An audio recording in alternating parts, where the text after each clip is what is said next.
우리 지난번에 우리가 12장 그 여로보암이 금송아지 만드는 거 12장에 오늘 13장 오늘 본문에 보니까 이제 그 북왕국 이스라엘이 죄를 범하기 때문에 남왕국 유다에서부터 선지자가 왔어요. 그래갖고 이제 그들에게 가서 경고하는 것이죠.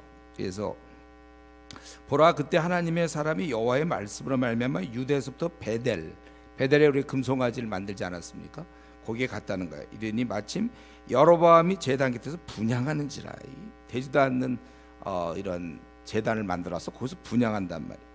그래서 하나님의 사람이 이제 앞으로 다윗의 혈통 중에 그 요시아라는 자가 나타나요. 이거는 이제 굉장히 오랜 시간이 뒤에 이루어지는, 우리 열왕기 하 23장에 보면 남왕국 유다의 요시아가 와서 결국을 그 분양하는 산당 제장을 이제 다 죽이게 되고 그렇게 되는 겁니다. 그래서 그들을 제물로 바칠 것이다. 그러면 그날의 징조를 이제 들어 얘기하되 제단이 갈라지며 그 위에 재가 쏟아지리라 하매, 그 여로보암이 그것을 보고 이제 남왕국에 온 선지자가 그렇게 하는 것을 보고 그를 잡으려고 제단에 손을 펴서 그를 잡으려고 했는데 그 다음에 손이 다시 회수가 안 돼. 손이 나갔다가 들어오지 않는 거예요. 그래서 손이 말라 다시 거두지를 못했다. 그리고 예언한 대로 제단이 갈라지며, 그러니까 그런 것을 인정해 주지 않는 거죠. 제가 제단에 쏟아졌다. 그러고 나서 이 왕은, 여로보암 왕은 자기 손이 거두지를 못하기 때문에 그 여호와께, 내 하나님 여호와께 은혜를 구하. 6절에 내 손이 다시 성하게 기도하라. 여기 보면 내 하나님 여호와께라고 벌써 이미 그는 이 창조주인 그 하나님과의 좀 관계가 끊어진 사람들이에요. 그렇기 때문에 너의 하나님이라고 이미 이제 선을 분명히 긋고 있죠. 그래서 날 위해서 기도해라. 그랬더니 또 선지자가 그의 손이 위해서 기도하고 다시 왕의 손이 다시 성하도록 전과 같이 되니라. 기도해서 고쳤다는 거예요. 그러니까 왕이 이제 예물을 주는 거죠. 예물을 주고 이제 내가 예물을 줄 테니까 같이 가자, 그렇게 된 거예요. 그러니까 그 선지자는 예물을 거절하고 뭐라고 그러냐면, 나는 왕의 집 절반을 내게 준다 할지라도 나는 왕과 함께 들어가지 아니하고 이곳에는 떡도 먹지 않고 물도 마시지 않겠다. 왜냐하면은 여호와 말씀이 내게 명령이 이르시길 떡도 먹지 말며 물도 마시지 말라. 네가 지금 남왕국 유다에서 북왕국 베델에 가서 이들의 잘못을 이제 지적하고 그럴 때 그들하고 어울리지도 말고 거기서 주는 떡이며 물이며 다 필요 없고 오던 길로도 오지 말라. 아주 그 죄에 대해서 혐오스러워 하는 그런 모습이죠. 그래서 그가 오던 길로 되돌아가지도 않고 이제 다른 길로 해서 남왕국 유다로 내려가게 되는 것입니다. 그러니까 이스라엘 모든 백성은 지금 우상 숭배에 빠졌어요. 베델과 단 두 군데 금송아지를 만들어서 빌고 있지 않습니까? 그래서 그들은 가만히 있어도 하나님은 가만히 있을 수가 없는 하나님께서. 그래서 이러한 것을 선지자를 통해서 지적하시는 겁니다. 더구나 유다에서 온 선지자, 이 말 속에는 이 북왕국 이스라엘이 이걸 지적할 만한 영성 있는 선지자가 없다는 얘기예요. 오직하면 남왕국에서 북왕국으로 오게 됩니까? 우리 세상에서는 뭐 그런 거 별 문제는 없어요. 사람들 간에 문제가 없어도 하나님 앞에서 잘못된 것은 잘못된 것입니다. 하나님께서 이를 싫어해요. 우리가 늘 이 여기에 항상 이것을 기억해. 우리 예를 들면 동성애 앞으로 점점 확대할 것이고 아마 법으로도 통과될 것이고, 오히려 그거에 대해서 문제 있다는 사람들이 이제 뭐 벌을 받고 감옥에 가고 뭐 어떻게 될지 벌금을 내야 되고 그럴지 모르겠어요. 핍박이 있을 거예요, 그리스도인들에게. 그러나 우리는 항상 하나님이 싫어하는 건 우리가 싫어하는 거예요. 그러면 우리가 아주 좀 멘탈이 강해야 돼요. 아무리 그런 분위기라도 하나님이 싫어하는 것에 대해서 타협하지 않으면 평소에 좀 강한 사람이 돼야 됩니다. 연약해서는 안 돼요, 여러분들. 말세를 살아가는 저 여러분, 연약해서는 안 돼요. 연약할 바에는 한 50년 전쯤에 태어났으면 괜찮아요. 그때는 좀 지낼만 했지만 여러분이 제대로 지금 살려면 아주 심령이 강건해져야 돼요. 기도 생활 많이 하고 하나님과 깊은 교제 속에서 그 힘을 갖고 있어야지 연약해서는 안 되는 거예요. 싸울 수가 없어요. 점점 더 타락해 나갈 텐데 분명히 우리가 이거 세속적인 거 막을 수 없습니다. 더 타락해 나갈 거예요. 그러나 거룩한 백성들은 더 거룩하고 더 강해야 되는 거예요. 이게 우리 시대에 이러한 지금 이 선지자와 같은 그런 자세가 필요합니다. 하나님 표준에 맞춰서 베델에서 모든 자들이 제사를 드릴 수 있었지만 그건 하나님이 절대로 기뻐할 일이 아니고, 그렇다면 그것을 지적할 수 있는 것, 일반적으로 사람들은 어떻게 하든지 죄를 드러내는 것, 그리고 본인은 하나님 뜻대로 살아가는 것, 이게 저와 여러분에게 꼭 필요한 것입니다. 여기서 보면 말이죠, 하나님께서는 여로보암 말이에요, 그 옷을 찢어줘서 그때 10지파를 줬지 않았습니까? 르호보암에게서 뺏어서 10지파를. 그런 은혜를 받아놓고서도 그는 혹시 사람들이 예루살렘으로 가면 백성을 잃을지 모르겠다, 그건 굉장한 어이없는 생각. 하나님이 주셨는데 왜 또 뺐습니까? 그래서 베델과 단에다가 금송아지를 만들어 놓고 비는 이런 여로보암, 요때 그냥 아예 손을 말랐으면 그냥 계속 오히려 다른 손까지 마지 말라게 한다든가, 원래 이래야 되는데 그 손을 또 고쳐주세요. 저는 좀 약간 답답함을 못 느낍니까? 하나님에 대해서 이런 건 그냥 죄게, 이런 손을 더 못 쓰게 만들든지. 나 같으면 이거 가만 안 놔두죠. 잘 됐다, 뭐 네가 어디서 날 잡으려고 그래, 그대로 말라버리고 거두지 못하도록. 그런데 우리 하나님께서는 또 기회를 주시고 또 기회를 주시는 거예요. 하나님께서 이런 분이니까 우리가 이 자리에 지금 앉아 있는 거예요. 사실은 얼마나 우리가 하나님 앞에 높은 마음을 갖고 하나님 앞에 무릎 꿇고 자복하고 엎드려야 되는데 하나님 앞에 고개를 쳐들고 대항하던 그게 저와 여러분 모습 아닌가요? 하나님께서 용서해 주셔서 이 자리에 이렇게, 딴 생각하고 앉아 있는지 모르지만 어쨌든 이 자리에 우리가 이렇게 앉아 있는 거예요. 우리가 이 하나님의 자비하심을 이용하면 안 돼요. 지금보다 훨씬 더 미지근하고 지금보다 훨씬 더 하나님에 대해서 좀 툭툭거리고 대척점에 선다 할지라도 하나님 우리 벌하지 않을 겁니다. 그러나 우리가 이제 그분을 자꾸 이용할 생각하지 말고 그 자비하심을, 그게 아니라 아직 기회를, 이 자리에 앉아 있다는 것은 아직까지 기회를 주시고 계시는 거예요. 이럴 때 정신을 차리셔야 돼. 이럴 때 회개라는 걸 사용하라. 이때 회개해야 돼. 나를 용서해 주십시오. 내가 하나님 앞에서 뻣뻣했습니다. 교만했습니다. 나를 용서해 주십시오. 여러분, 우리가 내 생활을 다 보고 계시는 그분 앞에 지금 내가 하나님 나 볼 때 참으로 기뻐하실까? 이 정도 우리가 분간이 안 되나요? 그때 이 선지자가 그래서 참 잘했어요. 왕이 권했을 때도 그거를 이제 물리쳤는데, 그 다음에 11절부터 이제 거의 끝부분 32절까지, 그 다음 내가 좀 전에 읽었기 때문에 기억해요, 여러분들. 어떤 이제 이때 한 늙은 선지자의 등장. 11절에 베델에 없는 줄 알았거든. 그동안에 남쪽에서 왔는데 있긴 있었어요. 베델에도 한 선지자가 있었어요. 늙은 선지자. 그래서 이 아들들이 와서 조금 전에 그 여로보암이 그를 갖다가 붙잡으려다가 손이 말로 버려서 거두지 못했는데 다시 기도해서 거뒀고, 그리고 이제 하나님께서 벌을 내리셔서 다윗의 자손 중에 거기 다윗의 집에 요시아라는 이름하는 아들을 낳으리니 그가 이 제사장들을 다 불태울 것이다.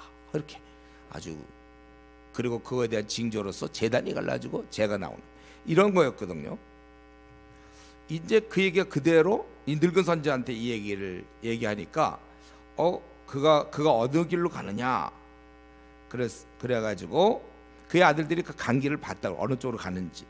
그래서 뒤따라가게 돼. 자기가 13절 14절에 보면 이제 막 쫓아가요. 낙에 안장을 지어서 그가 가서 만나게 됩니다. 거기 상수리 나무 안에 앉은 것을 보고 이 남쪽 유다에서 올라온 그 선지자가 거기 앉아 있었어요. 그러니까 그대가 유다에서 온 하나님의 사람이냐? 그러니까 그렇다고 대답합니다. 그러니까 15절에 그러면 나와 함께 집으로 와서 떡을 먹으라. 왜냐면 여행 중에 많이 힘들었겠죠. 떡을 먹으라. 이거 물론 아마 그 당시 보통 보여지는 호의였던 것 같아요. 그랬더니 그가 대답하되 16절 이 남쪽에서 온 선지자가 얘기하기를 나는 그대와 함께 돌아가지 못하겠고 그대와 함께 들어가지도 못하겠으며 내가 이곳에서 그대와 함께 떡도 먹지 아니하고 물도 마시지 내가 않겠다. 왜 그러냐면 17절에 하나님이 이렇게 말씀해서 너는 가서 떡도 물도 마시지 말고 내 오던 길로 되돌아가지도 말라. 이렇게 했기 때문에 나는 떡을 먹으라고 그러지만 나는 못 먹겠다. 이렇게 딱 분명하게 얘기를 했어요. 근데 이제 18절에 그 늙은 선지자가 세상을 오래 살다 보니까 꽤가 많은지 어쩐 이 늙은 선지자가 뭐라 하냐면 나도 그대와 같은 선지자다. 이렇게 얘기했어요. 그리고 천사가 여호와의 말씀으로 내게 이르기를 그를 내 집으로 데리고 돌아가서 그에게 떡을 먹이고 물을 마시게 하라 하였느니라. 이 말은 뭐죠? 거짓말이죠. 여러분 지금 그 거짓말인지 알고 있죠? 지금 제대로 성경을 보고 있는 거예요. 그래서 그렇게 하니 이는 그 사람을 속임이라 그랬어요. 자기가 원래 떡도 물도 먹을 수 없다고 그 선지자에게 했는데 이 사람은 그게 아니라 천사가 나타나서 나보고 대접하라고 그랬다. 이렇게 됐어요. 그러니까 이 선지자가 참 선지 얘기했는데 이 남쪽에서 온 선지자가 그와 함께 돌아가서 그의 집에서 떡을 먹으며 또 물도 마시더라. 하나님 마시지 말라고 그랬어요. 그래서 이 선지자가 안 마시고 버티다가 다른 선지자를 만나서 천사가 나보고 대접하라고 그랬을 거 와서 먹으라 하니까 그 말에 넘어가서 먹게 된 거예요. 그래서 이제 먹고 있는데 여호와의 말씀이 그 사람을 데려온 선지자. 이 사람이 누구죠? 그러니까 아까 베델의 한 늙은 선지자라는 거 알죠? 이 이름이 나오면 참 좋겠는데 A, B. 그러니까 A는 뭐냐면 남쪽에서 올라온 선지자고 B는 베델에 있는 늙은 선지자예요. 바로 그 B. 그 B에게 있는 거 B. 늙은 선지자에게 그가 유대로부터 온 선지자를 향하여 외쳐 이르되 이 늙은 선지자 젊은 선지자로 하면 좋겠네. 그러니까 늙은 선지자가 외쳐 이르되 여호와의 말씀에 내가 여호와의 말씀을 어기며 내 하나님 여호와께서 내게 내리신 명령을 지키지 아니하고 돌아와서 여호와가 너더러 떡도 먹지 말고 물도 마시지 말라 하신 곳에 떡을 먹고 물을 마셨으니 내 시체가 내 조상들의 묘실에 들어가지 못하리라. 그건 아마 이곳에서 죽는다는 거겠죠. 그 자기 고향으로 돌아갈 수도 없다. 그렇게 하셨느니라 하니라. 참 이 늙은 선지자가 기껏 그 선지자를 데려와서 속여서 떡과 물을 먹이고 났는데 하나님 말씀이 늙은 선지자 입을 통해서 나오는 거야. 네가 그 떡과 물을 마셨기 때문에 너는 죽는다. 지금 그 얘기했죠. 그런 이제 그런 경고를 듣고 결국 이 젊은 선지자, 다른 말로 하면 이 남쪽에서 온 그 선지자는 나귀를 타고 가는 길에 24절 그 사람이 가더니 사자가 길에서 그를 만나 물어 죽이매 그의 시체가 길에 버림받으니 나귀는 그 곁에 서 있고 사자도 그 곁에 섰는지라. 지나가는 사람들이 길에 버린 시체와 그 시체 곁에 선 사자를 보고 그 늙은 선지자가 사는 성읍에 가서 말한지라. 그 사람을 길에서 데리고 돌아간 선지자가 듣고 말하되 이는 여호와의 말씀을 어긴 하나님의 사람이로다. 말씀을 어긴 하나님의 사람이다. 여호와께서 그에게 하신 말씀같이 여호와께서 그를 사자에게 넘기심에 사자가 그를 찢어 죽였도다.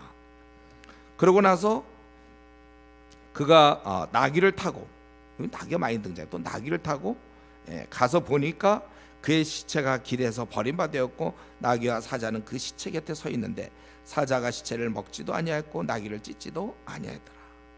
그래서 참 이 늙은 선지자는 그 시체를 나귀에 싣고 자기 성읍에 돌아가서 슬프며 장사하고 그러면서 내 형제라 하며 그를 위하여 슬프니. 이 늙은 선지자가 좀 이상한 거 같지 않아요? 자기 때문에 다 그래놓고 또 뭐 슬피 울고 그러는지. 그러면 오라 내 형제. 그리고 그 다음에 뭐라 하냐면 장사 다 한 다음에 아들에게 말하되 내가 만약에 죽거든 그 하나님의 사람 남쪽에서 온 그 선지자 그 묘실에 나를 장사된 내 뼈를 그 곁에 두라. 그가 여호와의 말씀으로 베델에 있는 제단을 향하고 또 사마리아 성읍들에 있는 모든 상당을 향하여 외쳐 말한 것이 반드시 이룰 것이미로다. 이렇게 얘기했어요. 여기 이제 우리 11절부터 32절에 원래는 이 남쪽에서 온 선지자가 경고하고 잘 돌아가면 되는데 중간에 이 베델에 살던 늙은 선지자가 그를 거짓말시켜서 떡과 물을 먹게 하고 그래서 결국은 이 젊은 선지자, 남쪽에서 온 선지자는 거기서 죽게 되는 바로 그 사건입니다. 다 이해되죠?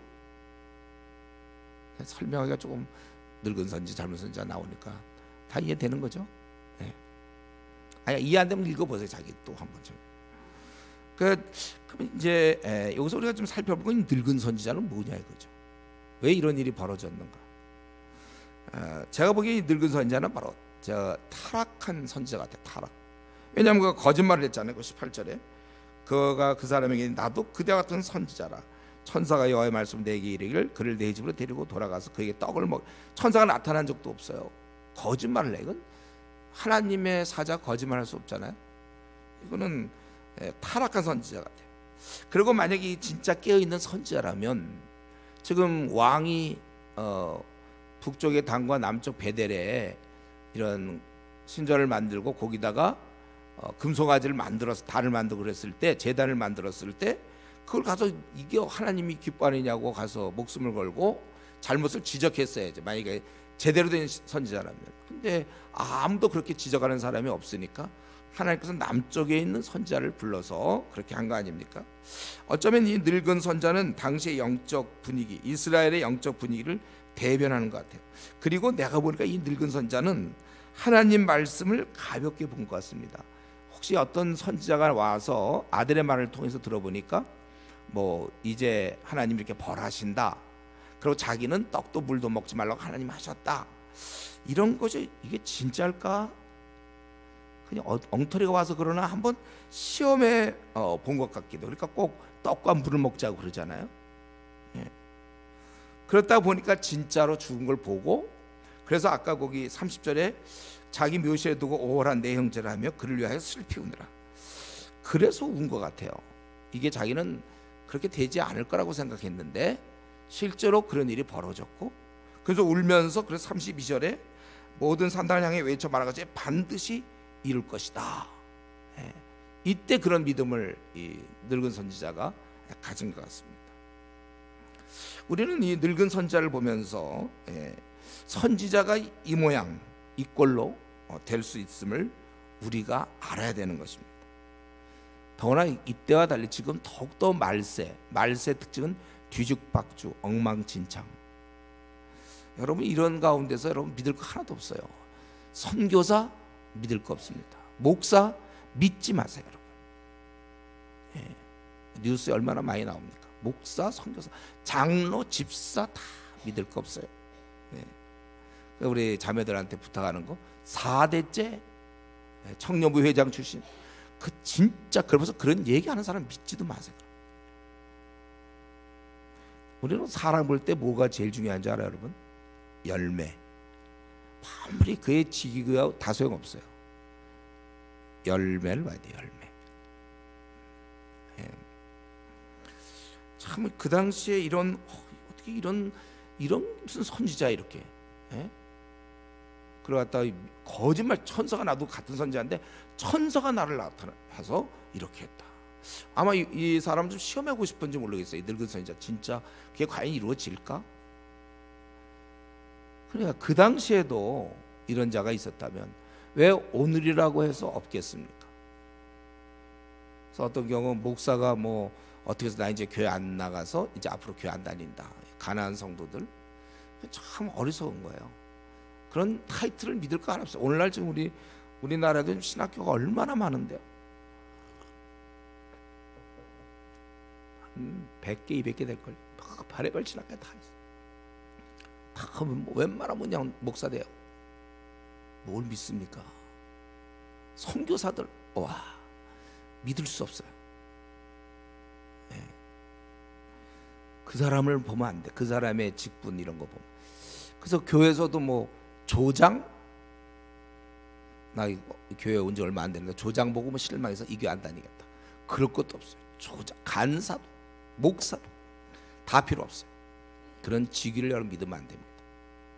그가 어떤 생각을 하고 있는지, 그 열매가 어떤지. 만약에 이렇게 훌륭한 선지자가 있으면 무엇 때문에 남쪽 있는 선지자를 불러서 경고시켰겠습니까? 하나님께서. 취미에 하나님의 취미? 멀리서 오는 거 하는 거 좋아하십니까? 아니, 이 선지자는 어떤 뭐 하고 있었던 거예요? 이런 잘못이 있는데도 그건 가짜란 말이죠. 예, 항상 우리 이런 것 좀 보면서 이건 절대로 사람의 그런 걸 믿어서는 안 되겠다. 그의 경력 믿어서 안 돼요. 열매가 중요한 것입니다. 근데 여기 보면 이제 이 늙은 선지자는 거짓말을 했다 치고, 이 유대로부터 하나님이 사용한, 어떻게 보면 하나님 그에게 명하신 것은 글을 쓰고 있는 증거 아닙니까? 하나님의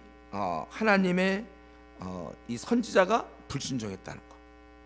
그러니까 우리 오늘 본문에서는 여로보암처럼 의지적으로 자기 마음에 원해서 불순종하는 자가 있는가 하면, 이 하나님의 선지자처럼 속아서 불순종하는 경우가 있다는 거예요. 그러니까 나도 그대와 같은 선지자라, 천사가 와서 떡과 물을 대접하라 그렇게 얘기했다, 이 말에 속아 넘어갔잖아요. 원래 그는 순종할 마음이 있어서 하나님 말씀에. 그런데 속아서 불순종했다면, 불순종은 불순종이지 결국 먹었으니까, 먹지 말라 했는데 먹었는데, 이유는 속아서 불순종했다는 거예요. 그런데 이게 잘못돼서 결국 죽게 되지 않습니까? 아니, 좀 속았는데 좀 봐줘야 되는 거 아니에요? 그건 원래 본 마음은 없는데 그만 속아서. 근데 이 선지자가 죽어야 될 이유는, 선지자라면 하나님이 어떤 자인지 알았을 것이고, 아마 우리는 자세한 내용을 모르지만 하나님이 그동안 하나님과 동행했던 사람일 거예요. 그런데 이 하나님을 알고 있는데, 하나님은 이 변개함이 없잖아요. 변개, 말을 뒤집는 법이 없거든. 하나님은 절대로 한번 하나님이 말씀을 참 내가 실수했어, 바꾸는 법이 없어. 하나님의 변개하지 않는 일정한 100% 진리이신, 후회함이 없는, 아차 실수 이런 게 없는 분이 바로 하나님이잖아요. 하나님이 말을 뒤집는다, 이건 있을 수가 없어, 이런 거는. 그러니까 그동안 그가 알고 있었던 거는 제대로 알지 못한 거지. 그게 그의 멸망의 이유가 되는 거예요. 그가 망하게 된 것, 그가 죽게 된 거는 하나님이 누구인지를 깨닫지 못하고, 하나님의 성품에 비춰보면 절대 이 거짓 선지자가 천사가 나한테 데려와서 물을 먹이라, 이런 말은 있을 수가 없거든요. 왜냐하면 하나님이 물도 먹지 말고 떡도 먹지 말라고 하셨으면 그거는 절대로 바뀔 수 없는 거예요. 그 정도는 알았어야죠. 여러분도 교회를 다니면서 벌써 한 3년 정도 다녔으면 이제는 알아야 돼. 하나님 말씀은 결코 변개함이 없다. 이거는 바뀔 수가 없는 게 하나님 말씀이에요. 그대로 되는 것입니다. 그렇기 때문에 이 선지자, 하나님이 사용했던 이 선지자, 여로보암의 죄를 지적했던 이 선지자는 결국 하나님에 대한 그 말씀에 대한 믿음이 없는 거예요. 그게 그대로 된다는 것에 대해서 생각을 못한 것이죠. 그 책임이 본인한테 있는 거죠. 아니, 선지자가 될 때까지 그래 하나님이 어떤 분인지도 아직도 모르고 그러고 있느냐 이거예요. 예. 우리도 뭐 청소년들이 뭐 친구 따라 잘못됐을 때 친구 때문에 물론 그렇지만 본인의 책임이 있는 거잖아요. 여러분, 우리는 성경은 뭐라 그랬냐면, 우리가 지혜 장성한 자가 되라. 제가 20대 후반에 사실 그 말씀, 지혜 장성한 자가 되라. 우리 제가 그 말씀 그때 이제 그 말씀 좀 생각하면서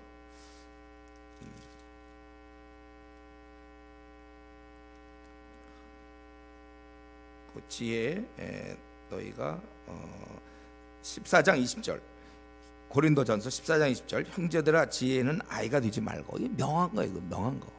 지혜는 아이가 되지 말고 악에는 어린아이가 되지 말라. 지혜는 장성한 사람이 되라. 제가 20대 후반에 이 구절 생각하면서 내가 장성한 자가 돼야 되는구나. 이게 명령이에요. 이것도 우리 뭐 거짓말하지 말라는 것처럼 지혜 장성한 자가 되라. 예. 그러니까 우리가 열심히 사실 우리 대학부에번에 2주간 수련했지만 사실 2주간 하면 안 돼. 한 달 막 이런 식으로 열심히 수련을 해서 부지런히 왜 자기가 고등학교 때까지는 장성할 기회가 없었지만 대학에 들어오는 순간 이제 기회가 왔으니까 정말 만사제끼. 왜냐하면 하나님이 명했거든요. 지혜의 장성한 자가 되라. 아주 신앙의 성숙하라 이거죠. 성숙할 수 있는 비결이 뭐예요? 그건 오직 그를 아는 지식에서 자라가라고 성경이 분명히 얘기했으니까. 그래서 여러분들이 사실 우리 학생들 중에도 대학부 휴학도 할 수 있어야 돼. 내가 성경을 너무 모르니까 정말 내가 이번 한 학기 1년 휴학해서 내가 정말 한번 성경을 공부해 봐야 되겠다. 영어를 위해서는 휴학을 하고 뭐 딴 걸 위해서는 휴학하는 경우도 있는데 지혜에 장성한 자가 되는데 아직도 분간을 제대로 못하면서 아직도 내가 왜 주님이 이렇게 안 오시는지 이런 것도 별로 기대하지 않고 또 이런 내 삶이 어떻게 돌아가는지도 잘 모르고 분명히 자기가 지금 지혜에 장성한 자가 안 된 거잖아요. 내 눈이 아직 안 열렸어요. 그런 것에 대해서 안타까움을 갖고 그렇다면 나도 뭐 에베소 두란노서에서 2년간 바울에게 배웠던 그 성도들처럼 아마 2년 정도가 내가 보기 필요했던 것 같아요. 두란노에서 2년 있는 거 보니까. 그러면 나도 한 2년어치 정도를 나도 준비해야 되겠다. 뭐 이런 마음을 가져야 되죠. 이 땅에 미혹해하는 자, 거짓된 자 많습니다. 얼마든지 우리를 미혹해할 수 있어요. 그렇기 때문에 여러분 분별력이 필요해요. 분별력. 이 베드로 사도 얘기했던 믿음의 덕의 지식을 할 때 그 지식이 분별력이에요.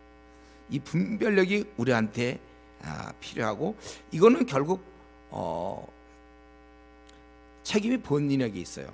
우리가 뭐 이단에 넘어가는 거 자기가 그만큼 자기를 못 키운 거잖아. 아직도 성경에 대해서 잘 몰라서 결국 넘어가는 거.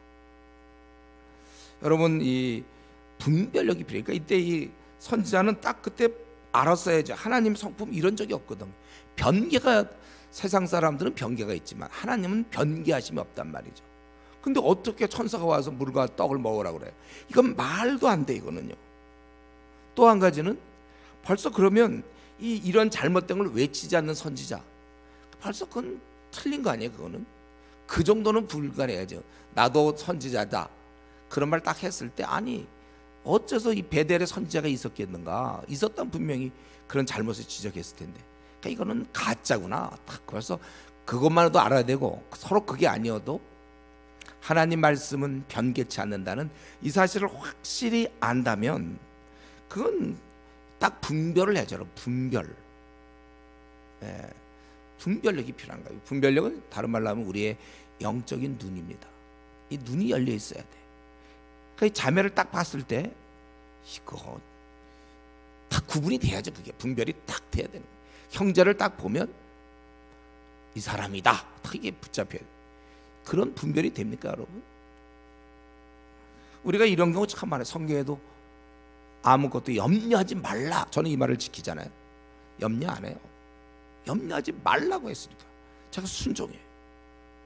근데 아직도 걱정, 근심, 앞으로 뭐 먹고 사느냐, 뭐 어떻게 되느냐, 이게 성도들 얼마나 많습니까? 이게 안 되면 어떡할까요? 뭐 직장의 문제, 앞날의 문제, 병에 걸리면 어떡하나요? 시험에 떨어지면 염려. 성경은 근심하지 마, 아무것도 염려하지 말라. 하나님의 성품을 몰라서 그래요. 믿는 자가 망하는 게 어디 있습니까? 가난한 건 돼요. 가난한 거. 예. 믿는 자가 시험에 떨어지는 건 있어요. 가난할 수 있고 병에 걸릴 수 있어요. 그러나 우리는 하나님의 손에 있기 때문에 아무것도 염려하지 않습니다. 그러니까 결국 하나님에 대한 교회를 5년 다녔는데도 여전히 하나님이 어떤 분인지를 아직도 모르는 거예요. 이 시험 떨어지면 어떻게 막 우는 우는 자매도 있어요. 시험 떨어지면 어떡할까요? 참 다 그동안 신앙은 뭘 키웠나? 시험에 떨어지도 아직 않았지만 떨어지면 어떡하자고 우는 건 뭐죠? 예행 연습이 뭐 그건 왜 울어요? 떨어지면 망하나요? 우리 이 땅에서 그 어떤 것도 우리를 염려거리가 있을 수가 없어요. 아니, 염려거리는 있겠죠. 우리는 절대로 염려하지 않아요. 네. 왜냐하면 하나님을 믿기 때문에. 분명히 그랬잖아요. 내가 사망의 음침한 골짜기로 다닐지라도 내가 해를 받을 것 두려워하지 않은 것을, 죄의 지팡이 막대가 나를 안위하시나이다. 이런 고백. 다시 한번, 여러분 최근에 무엇 때문에 힘들어합니까? 무엇을 염려하고 있죠? 이 말을 오해하지 마세요. 그럼 그리스도인은 가난하지도 않다, 이런 거 아니에요? 시험에 안 떨어진다, 이거 아니에요? 병도 안 걸린다, 회사에서 쫓겨나지도 않는다, 뭐 결혼도 잘 된다, 이런 얘기 아니에요. 결혼도 안 될 수도 있고, 직장에 쫓겨날 수도 있고, 병도 들 수 있고, 뭐 집을 사는데 그냥 집값이 뚝 떨어질 수도 있고, 그래도 뭐 아무것도 우리는 도무지 염려할 재간이 없어. 신앙이 있으면 염려가 불가능해. 어떻게 염려가 되죠? 그분이 나를 지켜주시고 이끌어 주시는데, 내가 이제 염려할 것 딱 하나 있다 그랬죠. 언제? 내가 기도하지 않을까 봐. 그건 염려하세요. 기도해야 되니까요. 아무것도 염려하지 말라 그랬으니까, 우리가 오직 기도와 간구로 너희 구할 것을 감사함으로 하나님께 아뢰라. 아무튼 이 구절은 우리 교회 어디다 하나 붙여놓으면 되겠어요. 빌립보서 4장 6절. 아무것도 염려하지 말고, 예? 너희 구할 것을 감사함으로 하나님께 아뢰라. 그 구절이 있잖아요. 그저 붙여놓든지 아무리 염려하지 말래도 소용없어요. 참 이 선지자의 잘못이 있어요. 뭐냐면 하나님의 말씀은 변개함이 없는 말씀을 그는 이렇게 바꿔놨구나, 이렇게. 그게 그의 잘못이에요. 그래서 그는 그 불순종, 먹지 말라 했는데 먹었어. 물론 본인이 속았어요. 결국 하나님에 대한 그런 성품을 몰랐기 때문에. 그래서 본인은 결국 객지에서 찢겨 죽는 것입니다. 그런데 아주 묘한 게 있죠. 그가 원래 외쳤던 그 메시지, 불순종하면 죽는다, 그걸 자기가 얘기하는 거야. 자기가 어떻게 보면 죽어서도 말하는 선지자야. 어떻게 보면 불순종하는 자는 죽는다. 장차 이스라엘은 나처럼 된다. 그의 시체는 오히려 혁혁한, 어떻게 보면 더 공로를, 하나님 뜻을 전하고 있어. 그 시체가 불순종하면 나처럼 된다. 불순종이 가득한 그 땅 한가운데서 불순종의 결과를 시체로서 말하고 있는 겁니다. 우리가 중요한 것은 이렇게, 하나님은 불순종을 아주 싫어하시고, 이토록 하나님은 불순종하는 것에 대해서 절대로 용납하지 않아요. 그렇기 때문에 우리는 이걸 볼 때 즉각적으로 떠오르고 뭡니까? 내 삶에 불순종하는 부분이 있는지 우리는 잘 살펴봐야 돼. 알면서도 혹시 불순종하는 게 있는지 없는지 살펴봐야 돼. 목사님, 그거 어려운데요? 제가 불순종하는 부분이 뭔지 잘 모르겠는데요? 여러분, 혹시 우리 중에 그런 사람이 있어요? 제가 아주 그냥 놀라운 비방을 얘기해 준 적 있죠, 여러분. 내가 지금 불순종하는지 안 하는지 나는 잘 모르겠다, 내 삶에 대해서. 아주 확실한 기준이 있다고 그랬습니다. 다시 한번 오늘 이 저녁에 다시 한번 얘기할게요. 다 아는 거 알죠? 뭔지. 이거 토론 시간이면 참 좋겠어요. 한번 물어보고 싶어요. 다 알고 있죠, 여러분. 뭐예요? 내가 지금 불순종하는지 안 하는지, 내가 잘 사는지 못 사는지는 딱 한 가지라니까요. 지금 주님 오시면 좋겠습니다. 이거는 순종하는 사람이고, 지금 주님 오시면 안 되는데요, 이거는 다른 사람한테 뭐라고 하겠죠? 본인이 본인을 증거하고 있어요. 지금 주님 오시면 안 되는데요, 잘못 살고 있는 거예요, 그 사람은요. 지금 주님 오시면 안 되는데, 그거는 남들과 다 자기가 뭐 신앙생활 잘하는 척 흉내낼 수 있지만 자기 삶이 자기를 고발하고 있는 겁니다. 엉터리다 너. 본인은 알아요, 그거를요. 내가 지금 이대로 살다가는 주님이 절대로 기뻐하지 않을 것이다를 본인이 그건 아주 본능적으로 아는 거예요. 세상에 이렇게 좋은 기준이 없어요, 신앙생활하면서. 그렇기 때문에 오늘 주님 오시면 참난 할렐루야, 너무 좋습니다라고 고백하면 감사하거니와, 그렇게 고백하지 못하는 사람은 오늘 주님과 결단을 해서 오늘 내일 사이에 왜 내가 주님 오시면 안 되는지를 물어보세요. 자기가 자기에게 나와요. 나와. 아무리 내가 설명해줘도 소용없어요. 그러나 본인의 음성을 들으세요. 자기 행위를 자기가 제일 잘 알아요. 자기가 이게 그동안에 양심이 죽어있기 때문에 이게 눌려져 있다가 만약에 이 질문을 던지면 양심이 이제 고발하기 시작합니다. 그래서 내가 지금 주님 오시면 왜 안 되는지 그거를 이제 적어요. 아니 그걸 떠올려서 회개하셔야 되는 것입니다. 그래서 우리는 중요한 거는 하나님 앞에 불순종은 비참한 것이다. 그의 시체가 그걸 얘기하고 있어요. 고향에도 못 가고 객지에서 죽는 거예요. 근데 여기서 한 가지 우리 요걸 좀 이런 모든 일에 보면 이게 하나님이 하셨다는 게 확실하죠. 거기 보면은 여저 특이한 동물이 지금 여기 두 종류가 나오죠. 나귀와 사자. 근데 아주 독특해요. 이 나귀는 거기 보니까 24절에 이에 그 사람이 가더니 사자가 길에서 그를 만나 물어 죽이매 그의 시체가 길에 버림받으니 나귀는 그 곁에 서 있고 사자도 그 시체 곁에 서 있더라. 또 28절에 그래서 시간이 좀 지났죠. 그래도 이거 보고하고 가서 다시 왔는데 보니까 28절 그가 이제 늙은 선지자가 가서 본즉 그의 시체가 길에 버림받았고 나귀와 사자는 그 시체 곁에 서 있는데 사자가 시체를 먹지도 아니하였고 나귀를 찢지도 아니하였더라. 여기서 이 두 짐승의 아주 독특한 행동을 볼 수 있는데 나귀는 도망가질 않아요. 무슨 나귀가? 사자가 있는데 같이 서 있어요. 이 나귀가 도망 안 가는 나귀.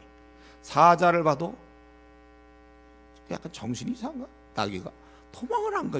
이런 나귀가 어디 있습니까? 다 도망가야지. 그 다음에 이 또 사자는 먹지 않는 사자. 자기가 사람을 죽였으면 왜 죽이려고 그래? 먹으려고 죽은 건데 안 먹어. 그리고 또 옆에 나귀도 있는데도 같이 이렇게 나란히 있어요. 시체와 이거 뭔가 이제 사람들한테 시청각 교육이죠. 이것들이 다 사라지면 사람이 왜 죽었는지도 모를 거 아닙니까? 예? 근데 사자가 옆에 있어줘야지. 사자한테 물려주고 이렇게 딱 보면 나귀 타고 와갖고 사자한테 물려주고 그래. 이걸 딱 볼 수 있단 말이에요. 예. 정말 이 나귀 왜 도망 안 가죠? 그럼 중요한 질문은 아닌데 이게 좀 제정신이 이 나귀는. 그러니까 이게 하나님이 물론 사자가 사람 이렇게 옆에 있을 수도 물론 그것도 굉장히 특이한 거죠. 뜯어먹 잡고 있는 것도.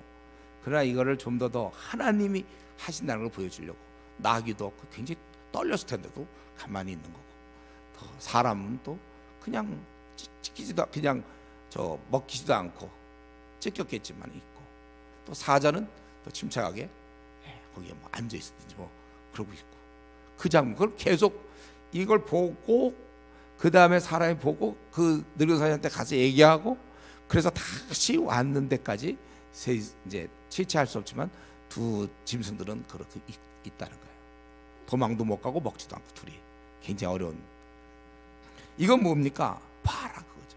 하나님께서 이렇게 하신다. 이 사건은 하나님이 하시는 거예요. 다시 한번 이거는 원래 오늘 본문의 핵심은 아니에요 이거. 그러나 우리는 이런 데서 문득문득 깨달아야 돼. 하나님은 전능자시다. 도저히 인간이 생각할 수 없는 사자가 안 뜯어먹고 나귀가 도망 안 가는. 왜냐하면 그걸 보여줘야 되니까 이걸. 만약에 이 사자가 그냥 사람 물어갖고 다 찢어먹고서 어디다 갖다 버리면 그거 알게 뭐예요? 누군지도 모르겠고 그대로 그 남쪽에서 온 사자 그대로 있고 사자도 옆에 그대로 있고. 여러분 다시 한번 우리는 이 전능자 하나님을 알고 있고 또 알고 있고 지금까지 수십 년 동안 또 뭐 10년 동안 5년 동안 알고 있었지만 이걸 근데 자기의 신앙으로 받아들이는 건 아주 중요합니다. 전능하신 하나님, 나귀를 도망가게 할 수 있는 하나님, 사자를 먹지 않도록 하신 하나님, 전능자이신. 그렇기 때문에 여러분 혹시 뭐 북한의 핵 문제 앞으로 뭐 몇 개월 안에 완성되고 뭐 어떻게 되고 절대로 우리는 두려워할 거 없어요. 그러니까 이 하나님을 믿으니까. 다시 한번 기도 안 할 땐 두려워하세요. 그러나 기도하고 우리가 하나님과 함께 한다면 이 땅에 우리에게 두려울 건 없습니다. 내 앞날의 문제도 마찬가지고 내 결혼의 문제도 마찬가지고 내 대인관계라든가 모든 문제에 있어서 우리는 전능자이심을 항상 기억하고 그렇다면 우리는 마음은 평안. 평안을. 사도 바울이 그렇게 감옥에 있으면서도 제발 우리 성도들이 정말 갖고 있기를 원했던 그 평안, 그 평안을 여러분 누려야 돼요. 상황은 꽝이지만 항상 평안을. 이런 분이 우리 하나님, 우리 아버지시니까. 우리 아버지가 이런 능력이 있기 때문에 이 땅에 두려울 거랑은 전혀 없다. 세상 온 천만인이 대항하여 나를 갖다가 공격한다 할지라도 하나님이 나의 아버지시라는 사실. 이제 더 넘어가기 전에 한 가지만 좀, 여기서 질문이 좀 있는데, 사실 이 죽은 선지자는 지금까지 하나님을 경외하던 자잖아요. 그래서 그 명령에 준행해서 지금 여기까지 온 거잖아요. 반면에 이스라엘 사람들은 온통 불순종한 사람들이에요. 여로보암 왕부터 이 늙은 선지자도 마찬가지로 다 불순종한 사람들입니다. 그런데 왜 이 경건한 선지자는 한 번 불순종으로 죽으시고 지속적으로 불순종하던 이스라엘 백성은 왜 가만 놔두시냐 이거예요. 좀 생각해봤습니까? 왜? 아니 지금 숙훈제 이들은 오히려 지금 베델에서 막 제사 드리고 그런 금송아지 섬기고 막 이런 데 비해서 이 사람은 그런 것도 안 했어요. 이들은 고의적으로 막 불순종했고, 물론 이 사람이 어리석어서 장성한 자가 못 돼서 결국은 이렇게 당했지만, 그는 왜 이렇게 죽게 만들고 고향을 떠나서 하나님 명령을 수행하려고 여기까지 왔던 정말 순종적인 좋은, 내가 보기에 좋은 사람 같은데 그는 왜 죽어야 되었고 이 불순종한 이스라엘은 사는가? 여러분 이것은 분명히 알아야 될 것은 그만큼 특별한 직위에 따르는 그 사람은 또 그만큼의 책임이 있어요. 우리 성경에 있는 것처럼 많이 받은 자에게는 많은 것을 요구하겠다고 그랬어요. 그런 게 있습니다. 지금 이 선지자가 받은 명령 굉장히 특별했잖아요. 아주 하나님께 받은 바 특별 임무를 띠고 불순종하는 사람들에게 너희들 불순종하면 죽는다, 이걸 경계해야 되는데, 경고해야 되는데 그만 오히려 그가 오히려 불순종을 했단 말이에요. 그러니까 그 벌이 클 수밖에 없는 거예요. 자기가 지금 여기 지금 불순종하는 무리 때문에 하나님 특별히 보낸 선지자로서 특별한 책임을 갖고 가서 외치는 그가 불순종했다는 것은 그만큼의 큰 벌이 있는 것입니다. 이게 우리 성경 그리스도께서, 주님께서 이 땅에 계실 때 가르치던 말씀이잖아요. 너희가 세상의 빛과 소금이다. 우리에겐 그 사명이 있어요. 근데 소금이 맛을 잃으면 짜지 않은 소금으로 끝날 것 같지만 어떻게 됐어요? 밟혀야 된다고 그랬잖아요. 그건 오히려 밟힌다. 더 비참한 거예요. 우리가 사실은 우리를 하나님이 구원해 주셨고 성령님을 주셨고 벌써 믿은 지 5년째 되고 10년째 되고 15년째 된다면, 그렇다면 우리는 더 많은 책임이 있단 말이에요. 여러분이 주은혜 교회를 사랑한다면, 또 이 교회에서 제가 성경을 공부할 수 있고 그래서 참 좋다면 그만큼 더 책임이 있는 거예요. 내가 이런 교회에서 간사다, 그만큼 더 책임이 있는 거고, 조장이다, 집사다 그러면 더 책임이 있을 수밖에 없다는 것입니다. 그래서 여러분 신앙생활을 좀 자기가 많이 했고 또 믿는 가정에서 태어났다, 안 믿는 가정에서 태어나서도 훨씬 더 큰 당연한 책임이 있는 거잖아요. 자기 그런 유리한 조건이 있는데, 어떤 사람은 집이 부유해서 알바 안 하고 그냥 혼자 막 공부만 할 사람이 있고, 어떤 사람 집에 와서 막 알바하면서 시간 조금밖에 못 내서 공부하는 사람이 있다면 당연히 많은 시간을 공부한 사람이 공부를 잘해야 그게 맞는 거 아닙니까? 머리는 비슷하다 치고 당연한 거 아니에요? 그 알바하느라고 거의 공부 못한 사람과 내가 그 사람보다 잘한다고 좋아하면 안 되는 거예요. 이런 이치가 우리에게 있어요. 많이 받은 자는 많은 것을 내놔야 돼요. 요구하는 거죠, 어떻게 보면. 그렇기 때문에 여러분, 내가 이제 한 이 교회 조장 정도 됐다, 집사 정도 됐다, 목사 정도 됐다 그러면 조언과 비슷하면 안 돼요. 자기가 조장이고 간사인데 자기가 똑같이 수요비도 잘 안 나오고 금요기도도 잘 안 나오고 주일만 잠깐 나온다든가, 자기가 집사요, 간사요, 목사인데 남들 기도하는데 자기도 기도 시간도 비슷하고, 아니면 기도할 때 졸고 있고, 그건 더 큰 책임이 있는 거죠. 아니 신앙생활 지 1년 된 사람이 와갖고 기도하다 존다, 그런 건 이해가 돼요. 근데 집사요, 뭐 간사, 목사가 졸고 있다. 이건 안 되는 거죠. 여러분, 조장은 절대로 조언과 비슷하라고 하지 마세요. 비슷할 생각하지 말라고요. 그게 무슨 특별한 존재라는 개념이 아니에요. 지금 제가 뭐 높고 낮음을 얘기하려는 게 아니라, 내가 벌써 이 정도 조장 정도의 위치라면 성경 보는 거나 기도 생활이나 전도하는 거 차이가 나야지.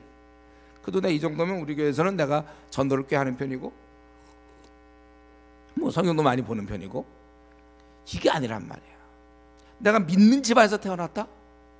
네, 뭐 목사 가정 아니면 집사 장로 가정, 선교사 가정에서 태어났다? 그런데 그 목사, 집사, 선교사 가정에 태어난 그 자녀가 불신자 집에서 태어난 그 애랑 거의 비슷하게 신앙생활하고 있다면, 그리고 자기는 그래도 좀 뭐 그보다 나으니까 위안을 받고 있다면 크게 잘못된 겁니다. 그만큼 더, 왜 하나님이 나에게 그만큼 더 좋은 기회를 줬잖아요. 나에게 그만큼 더 기회를 줬. 주내 교회를 지금 10년을 다녔는데 그럼 1년 다닌 사람하고 뭐 비슷하다, 그거는 아니에요.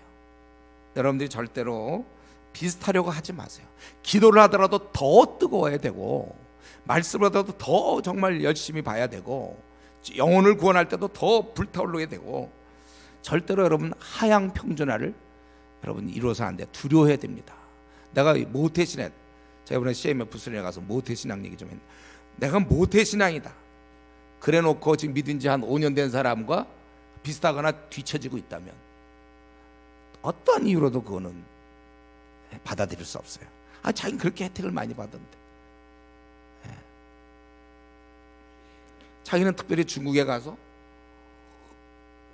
5년 동안 어학을 배워놓고 지금 온 지 한 3달 된 애랑 걔보다 내가 중국어 좀 잘한다 해서 되겠습니까? 차이를 확 벌려놔야죠. 자기는 지금쯤 5년쯤 됐으면 이제 자유롭게 의사소통하고 더 뭐 좀 더 나가야 될 게 있잖아요. 또 10년 됐다면 더.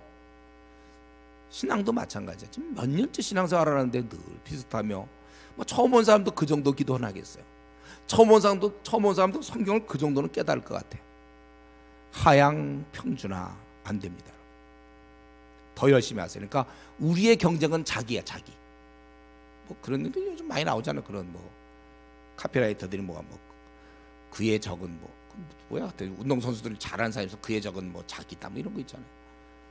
그런 걸 좀 모르겠는데, 하여튼 자기가 주위 사람 보고 내가 집사 이 정도면 꽤 열심히 해야 나요. 좀 목사하고 내가 그렇기 때문에 열심히, 조장, 간사 그도 꽤 열심히다. 그들을 자꾸 보지 마세요. 볼 것도 없어. 우리 주님을 바라보면서 전투 계속해서 우리 올라가야 돼. 정말 정 비교할 사람 없으면 이제 바울 사도 정도, 바울과 비교할 때 이래야지. 어제 지금 교회 왔다리 갔다리 하고 그냥 미지근한 신자 보면서 지금 내려다보고 살지 마세요, 여러분들. 딴 거 몰라도 이거 신앙에 있어서는 그냥 뒤쫓아올 사람이 없어. 나와의 경쟁이. 나를 계속 극복해 나가야 돼. 신기록 경신하는 것처럼 싸울 대상이 없어. 나 혼자 계속해서 더 뜨겁게 기도할 것이고, 더 열심히 성경 봐야지. 뭐 제 사람보다 나는 그래도 내가 조장이라 그러지, 나 성경도 더 많이, 기도도 저 사람보다 내가 더 뜨겁게 하고. 그게 아니에요. 우리가 자기의 이전과 6개월 전의 자기와 비교하세요. 1년 전의 자기와 비교해서 더 계속 가야 되고, 어쩌면 경쟁 상대가 없이 혼자 계속 경쟁을 해야 돼요. 그러니까 지금 이것은 왜 이 선자는 이런 죽음을 했는가? 하나님의 음성을 들었고 하나님과 동행하던 그가 그렇게 쉽게 불순종하게 되니까 하나님의 하신 말씀에 변개가 없는데, 저들은 무지해서 이스라엘 백성 그렇다 치더라도 그가 이런 하나님을 불순종했다는 것은 그의 책임이라는 것입니다. 그리고 나서 이제 여로보암은, 이 경고를 받은 여로보암은 어땠습니까? 33절 34절 마지막 절에 보면, 여로보암이 이 일 후에도 그의 악한 길에서 떠나 돌이키지 않냐고 다시 일반 백성을 산당의 제사장으로 삼되 누구든지 자원하면 그 사람을 산당의 제사장으로 삼았으므로, 하나님이 제사장은 특별히 레위 사람을 뽑아서 했는데도 그냥 막 자기가 세워놨어요. 이 일이 여로보암 집에 죄가 되어 그 집이 땅 위에서 끊어져 멸망하게 되니라. 그래서 멸망하게 된다. 여로보암은 이 일 후에도 자기 손이 펴졌다가 다시 거두어들이지 못하는 그런 상태에서 기도해서 낫고, 또 이런 사건도 아마 어쩌면 들었는지 모르겠는데 그는 악한 길에서 떠나 돌이키지 않았다는 거예요. 결국 그로 말미암아 나중에 이스라엘이 죄가 되어서 땅에서 끊어져 멸망하게 되니라, 이렇게 나와 있습니다. 이런 거 볼 때 여러분, 회개라는 게 참 쉬운 게 아니라는 걸 알 수 있겠죠. 회개는 진짜 그것도 우리가 기쁨이 고난도 기술이라고 그랬잖아요. 고난도 아무나 할 수 있는 게 아니라 기쁨을 유지하는 것은 우리가 아주 고난도 영성이라고 그러는데, 이 회개도 마찬가지입니다. 이게 아주 고난도예요. 쉽지 않아요. 한번 우리가 죄에 빠지면 그만 회개할 거죠. 제가 그 다윗 설교할 때 나왔죠. 다윗이 그가 잘못을 깨달은 즉시 회개한 거, 그게 영성이라고 그랬어요. 영성. 한번 죄에 빠지면요, 우리는 뭐냐면 그걸 갖다가 다 죄에 빠지면 그걸 합리화시켜 우리가. 그래서 죄에 빠지면 합리화, 죄에 빠지면 합리화해서 이게 회개가 잘 안 이루어져요. 참 어려워요. 이렇게 눈으로 보고 손으로 체험해야 돼요. 제단이 갈라지는 거 봤잖아요. 제가 쏟아지라 했는데 그렇게 됐단 말이에요. 제단이 갈라지고 자기 손이라고 나갔다 기도해서 다시 돌아온 게 다 아는데 그래도 소용없다는 거예요. 왜냐하면 회개의 주체는 마음인데, 마음이 한번 이렇게 오염되고 나니까, 왜곡되니까 잘 안 돼요. 여러분이 암에 걸리면요, 빨리 초기에 빨리 고치면 되는데 놔두면 점점 암세포가 어느 정도 늘어나면 더 이상은 이제 손 못 댈 때가 와요. 늘어나면. 그게 원래 회개라는 것도 이때 빨리 잘못해서 빨리 깨닫고 빨리 돌아와야 되는데, 이게 점점 깊어지면, 회개를 안 한 채 깊어지면요, 점처럼 회개를 안 합니다. 눈물이 있다는 것은 큰 다행. 그러니까 지금 이 시간에 여러분, 제가 안심할 수 있는 걸 제가 얘기할게요. 여러분 최근에 기도하면서 울었습니까? 여러분, 눈물이 있다는 거는, 그거는 좀 안심이 돼요. 강팍한 마음을 가진 사람은 절대 울지 않습니다. 안 울어요. 안 울어. 다른 일로 울어요. 세상 일로는 울지만 자기 때문에 우는 적은 없어요. 자기가 그러면 완벽한 자입니까? 그거 아닐 거예요, 분명히. 그럼에도 불구하고 어째서 회개에 눈물이 없는가? 이미 마음이 강팍한 거예요. 그러니까 이 여로보암의 이런 모습처럼 아무리 이런 걸 봐도 마음을 돌이키지 않는 겁니다. 그래서 우리 내가 이상이나 최근에 내 죄 때문에, 나의 한심함 때문에 울지 않았다. 위험해요. 그거는 뭐가 문제가 있을, 어쩜 내 마음이 점점 굳어지고 있는지 몰라요. 이전 같으면 울었을 텐데 울질 않아. 그러니까 눈물이라는 건 너무나 귀한 건데, 한번 자기 자신을 보세요. 자기가 지금 이렇게 살면서도 울지 않는다. 저 오늘 이 밤에 여러분들이 기도할 때 좀 울었으면 좋겠어요. 한번. 그래 좀 안심이 될 것 같아요. 자기 좀 죄, 자기 모습 보면서 한번 언제 울었나 생각해보세요. 언제 울었나. 우리 옛날 우리 중고등부술에 가면 그때는 뭔지 몰라도 그냥 무조건 울긴 했어요. 제가 그때는 깨달음도 없이 그냥 우는 거예요. 그냥 캠프파이어다 하면 이제 그때 우는 거야. 다들 자기 죄를 적어서 뭐 불 속에 던져라 하면 그렇게 그래도 그때 순진해도 했죠. 우리가 점점 이제 닳고 달아지면서 울음이 없어요. 우리 안에. 눈물을 좀 회복해야 되겠어요. 말씀을 마치겠는데, 결국 그 여로보암은 그때 죽지 않았어요. 이 선지자는 죽을 때 이때 죽지 않았어요. 그렇지만 더 살아봤어요. 살아보았자 그럼 뭐 아무것도 아니에요. 멸망의 길을 그냥 가는 거예요. 여로보암은 살아보았자. 여로보암은 그때 차라리 죽는 게 나을 뻔했는데, 선지자 죽을 때 죽든지. 괜히 죽지 않고 오래 살아봤는데, 살아보았지만 결국 멸망의 길을 가는 것 외에는 없습니다. 하나님 보시기에. 우리 주위에 지금도 살아보았자 죄악 가운데서 그냥 멸망의 길을 가는 사람들 많이 있습니다. 살아본들 뭐합니까? 그거 막 죽을까 봐 걱정하고. 근데 왜 죽을까 봐 걱정해? 뭐 때문에? 살아봐야 주님께 심판받을 것이고, 불쌍한 자들 언젠가 심판 다 받을 자들이에요. 지금은 심판이 없죠. 기고만장할 수도 있어요. 불쌍한 자들이죠. 여로보암 말고 우리는 어떤가? 우리는 이 여로보암이 살수록 그건 좋을 게 없어. 이 죄악의 이 왕으로 있는 동안 더 악화가 구축하는 거고 좋을 거 하나도 없습니다. 근데 우리는 어때요? 우리는 내가 지금 살아갈수록 주위 사람이 유익이 됩니까? 여러분이 대학부 공동체, 청년부 공동체, 장년부 공동체 들어감으로 말미암아 그 공동체에 큰 유익이 됩니까?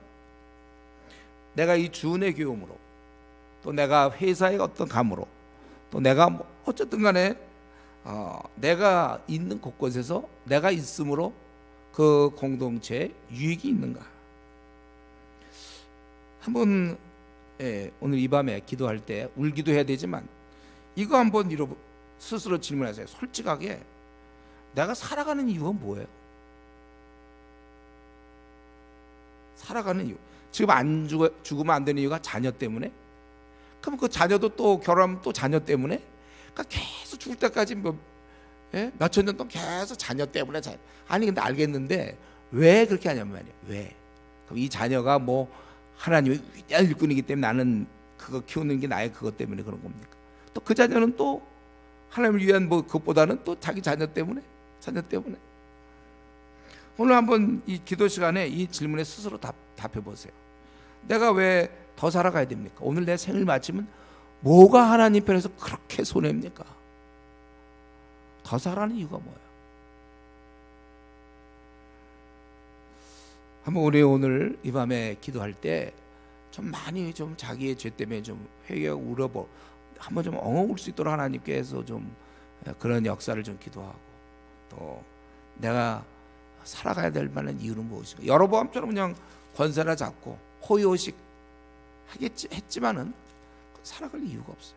혹시 하나님 앞에서 내가 지금 호의호식 하려고 이 땅에서 그냥 어느 정도 편안한 생활 하려고 내가 지금 살아가려고 도대체 내가 왜 죽으면 안 되는지 이 중요한 질문을 다시 한번 하나님께 물어보면서 여러분들 오늘 기도하시기를 바랍니다.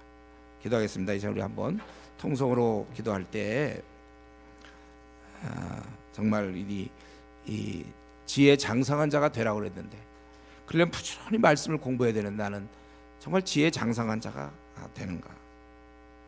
또 이러면서 나 분별력은 좀 어떠하며 또 내가 나에게는 하나님 남들과 다른 더 좋은 조건을 주었는데 나는 하향 평준화를 지금 이루고 있는 거 아닌가?